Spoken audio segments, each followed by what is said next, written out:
অনুসন্ধানে নামার পর আমরা আরও একটা ভয়ঙ্কর তথ্য খুঁজে পাই, আর সেটি হলো ইসির সার্ভারের অ্যাক্সেস পেয়ে যায় ভারতীয় একটি প্রতিষ্ঠান।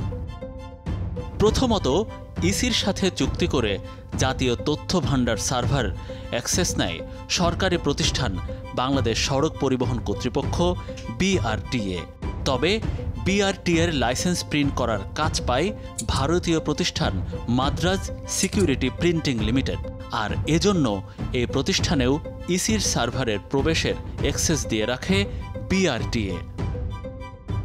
এতে বাংলাদেশের 11 কোটি মানুষের সব তথ্য চলে যায় ভারতীয় ওই প্রতিষ্ঠানের কাছে, আর এই কাজটি পেতে সহায়তা করেন সাবেক আইনমন্ত্রী আনিসুল হকের প্রতিষ্ঠান সিএনএস।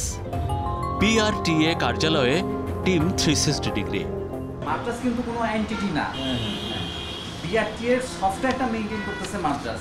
দেখতে হবে যে কত ব্যাপকভাবে এটাকে মিসইউজ করা হয়েছিল, সেটাকে নিরূপণ করে দেখতে হবে যে কেন করা হয়েছিল এবং কোন ব্যক্তি বা কোন সংস্থা এই কাজটা বেআইনিভাবে করেছিল, তাদেরকে প্রথমে জবাবদিহিতার আওতায় আনতে হবে।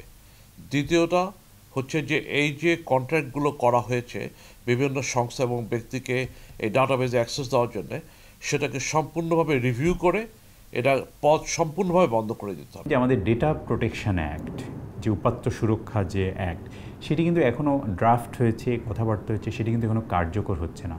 সেটি যদি হয়ে যায় তাহলে যে নাগরিকদের ডেটা সুরক্ষার, উপাত্ত সুরক্ষার যে সমস্ত সেখানে মেকানিজম আছে, সেটি দিয়ে আপনি কিন্তু কাউকে জবাবদিহির আওতায় আনতে পারবেন, অ্যাকাউন্টেবিলিটি, তাকে জিজ্ঞেস করতে পারেন এটা কেন হলো, তার বিরুদ্ধে ব্যবস্থা নিতে পারেন।